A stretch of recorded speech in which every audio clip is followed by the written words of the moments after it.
Not expecting that. That was insane. Shema guys, welcome back to Thomas Abroad. We're Kuba and Lydia, and this week we're taking you along with us to cross Sumbawa in 72 hours. In our last video, we shared some tips on how we made it to East Lombok, so go ahead and check it out if you'd like. Meanwhile, we're gonna jump straight into this one. For context, our goal here is to get to Flores in time for our pre-booked Komodo tour in only a few days. Unlike normal people, we decided to get there by crossing Sumbawa using only public transport. Join us as we tackle daily challenges, including a motorbike accident, lack of network, bed bugs, broken buses, and a lot of livestock. Oh, and a quick side note. Being bilingual, we often switch between speaking Polish and English, so use the captions as and when necessary. Our journey begins with a 9 AM ferry from Lombok's Kayangan seaport to Poto Tano harbour in Sumbawa. Let's do it.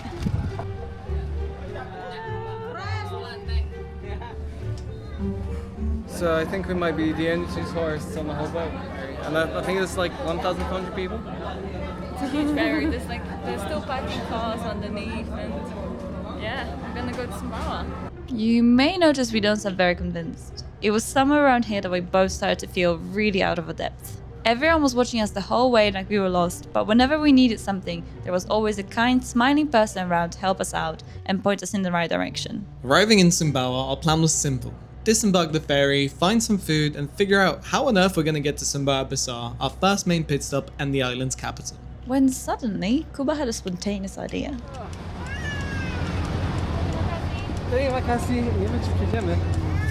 Yup. You see that man pointing? That's exactly where our seats were.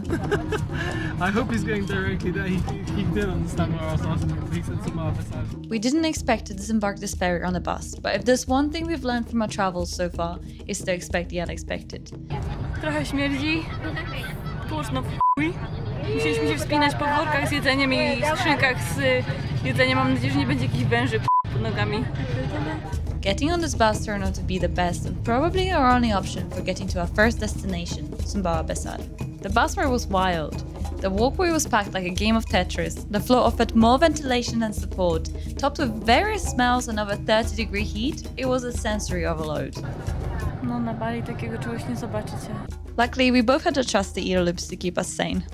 Liz is gonna sleep because she would rather get through this asleep. And I don't blame her because we're in a very sketchy bus. About to go through some very winding roads over a cliff.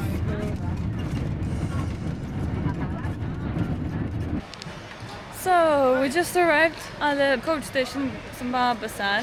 Everyone's trying to get us on the bike, but we've got too many things. So, waiting for a car. Should be about 60k. After over a 20-minute wait, we started losing hope. But then someone finally came. But we wanted a car, so this is what came. That line is the sheer door opener. Okay. Before setting off, we were joined by two more passengers with an unusual package, which looked to be a car engine. These gentlemen left after only a few minutes, but then, to our absolute shock and delight, something magical happened.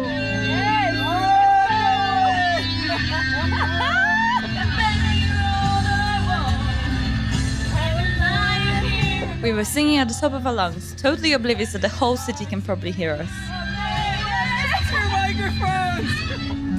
When I say I want it that way. You know, like when you were young and your parents told you not to get in a car with a stranger, especially if it's a fan? Well, we just did. And it's fucking great.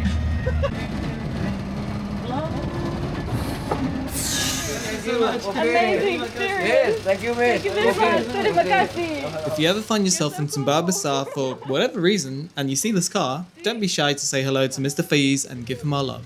Thank you. Not expecting that. We were told this is a very conservative island, so I was not expecting that entrance. That was insane. Phone number? New day, new home. We can definitely recommend Grand Khalifa as a solid place to stay in Sumbawa Bazaar. The place is managed by a very helpful host who sorted us out with a motorbike and offers some useful tips for the local area. So Kuba just went to pick up the scooter. We need to figure out how to use this. Whoa. It's got these. Looking back on this, we're laughing at ourselves, as this is a commonly used bike across Southeast Asia, but at the time, this was a learning curve. We did good. It's true. many options.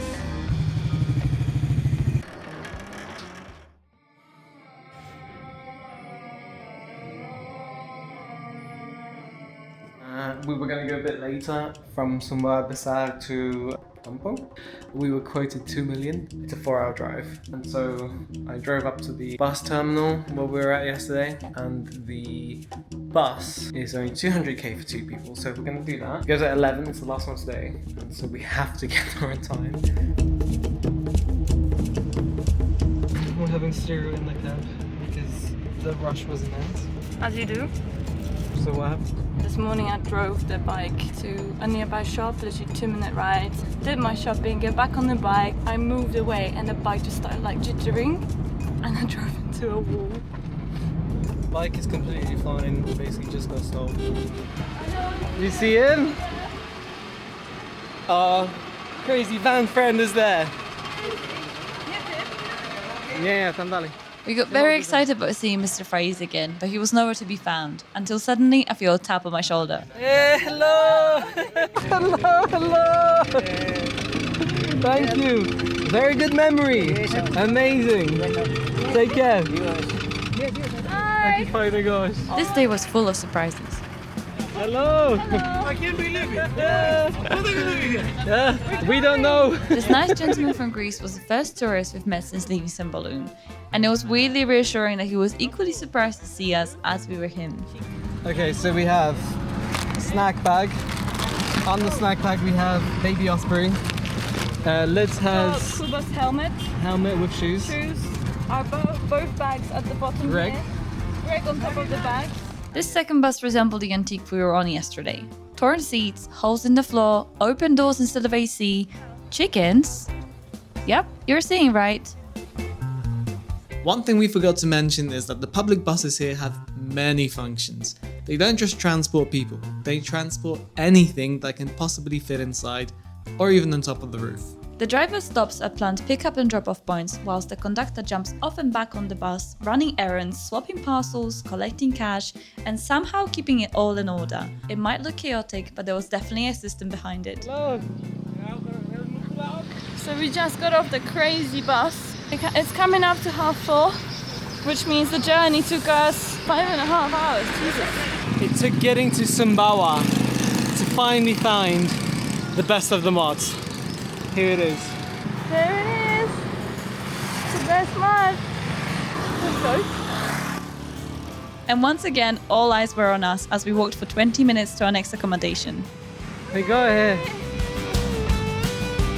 Hope someone's in. As far into Sumbawa, the accommodation options are very sparse, which is why we were so in awe of Juliana Homestay. Finally, you made it. Yeah. Juliana went above and beyond, lending us her own very fancy scooter so we could go out in the evening to find some food. So I woke up early to do some editing. We woke up this morning again to call to prayer at 5 a.m. We're leaving here at 10 a.m. today to go to Bima and then hopefully catch a minibus from Bima to Sape where we stay for one night. And Wednesday morning, at some point, we're getting an 8 or 9 hour ferry to Flores. Hello? Not yet. Good day to travel. This is our room. This is our Omar. Juliana said she's going to drop us off at the mosque where we can get the bus to Bima. Oh, Juliana, you're awesome. Thank you so much.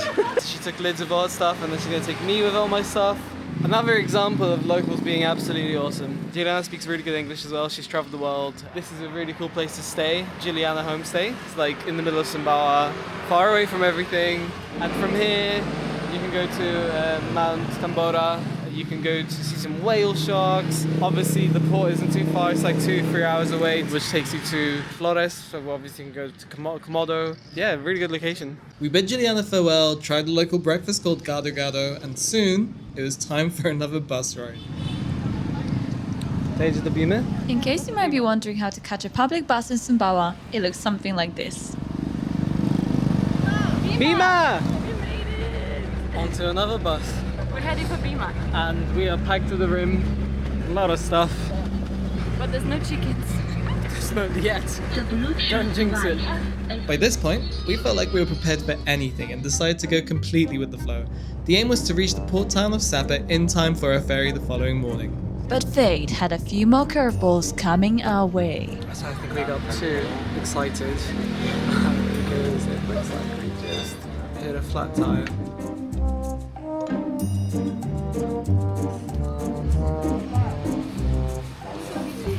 Oh, hi! Hey! Hey there, ho there, hi there. Hey there, hi there, ho there. So what happened? It seemed like they were just tightening the wheel. Because it was getting loose. The roads are a bit bumpy. Safety first. Remember earlier when we said, There's no chickens. well, halfway into this bus trip, this happened. Okay, so just when we thought there's no chickens on the bus, apparently there was baby goats on the bus all this time and we did not even know it. Sumbawa, you wow.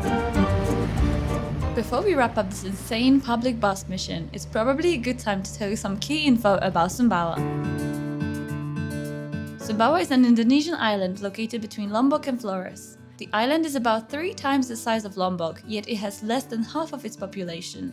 That's around 1.7 million people recorded in 2024, living in towns and villages scattered amongst the vast expanse of untouched land. The best time to visit Sumbawa is during the dry season from May to October, and this is definitely the right place for travelers seeking less crowded, off-the-beaten-path destinations. Alright, class dismissed, let's get back to the Just chaos. get off that bus to get onto this one. We were literally pulled off the bus and chucked into another. We want to film it, but there's just no way to film the chaos. It just happens so fast. As we were turning into the bus terminal, 3 guys just jumped into the bus, Just grab our bags. just grabbed everything, and we just... You don't even have time to check if all your bags are there. So we're just like recounting everything, making sure everything's there. Nuts. Absolutely nuts. But Nice yeah, bus. we Come get to to stop it. seats. You hear your destination, you think, and you're just basically hoping for the best, hoping that you're going towards the right place. Fucking crazy out here. We can only try Google Maps and hope for the best. That's assuming Google Maps works, because half the time we have no network, so... Well, there was precisely no signal for the remainder of this journey, and we held our fingers crossed, praying we're heading in the right direction. But before we knew it, We made it! Officially made it from the tip of West Sumbawa all the way to the east, using just buses. It's taken us approximately 13 hours across 4 crazy buses. And we've managed to do it all in the equivalent of £24. So we paid only £24 for all the buses.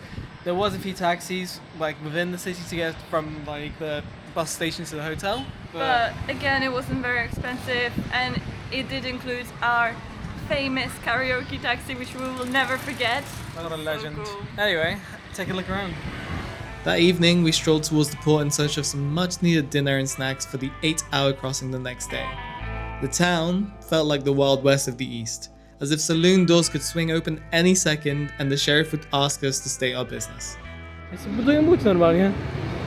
needs a dock to build boats when you can just build your own? I hope that's not how our boat was built.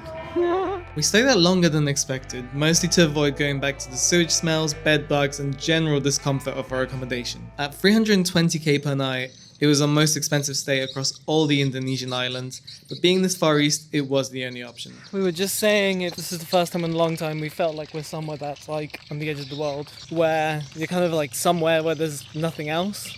I don't literally mean the end of the island. I mean, if we just went south from here or anything, it's pretty much nothing there. So like we are literally at the last sort of like community, but it already feels like quite isolated. Yeah, I guess this is the last point we'll feel like this. In a while. Glad we did it. It's been difficult, we're very tired. It's been very uncomfortable. It's been non-stop, basically. It's definitely not for everyone. If you care about actually just assimilating and just being part of, you know, where you are for a little bit, this is a really good way to do it, I think. It's been a great experience. It's been a very good experience, yeah. I'm really glad we did this. Hello. Hello. Hello. Hello. what an adventure! We met so many generous people on this journey, and we wish we had more time to chase the island's untouched beauty. The vast empty landscapes, hidden beaches, and those horizons calling us back. Sumbawa, you're still a piece of our hearts. Until next time. See you later! Thanks for sticking with us for this crazy journey. If this is your vibe, please like, subscribe, and join us in a couple of weeks for an epic adventure to the Komodo National Park. Bye!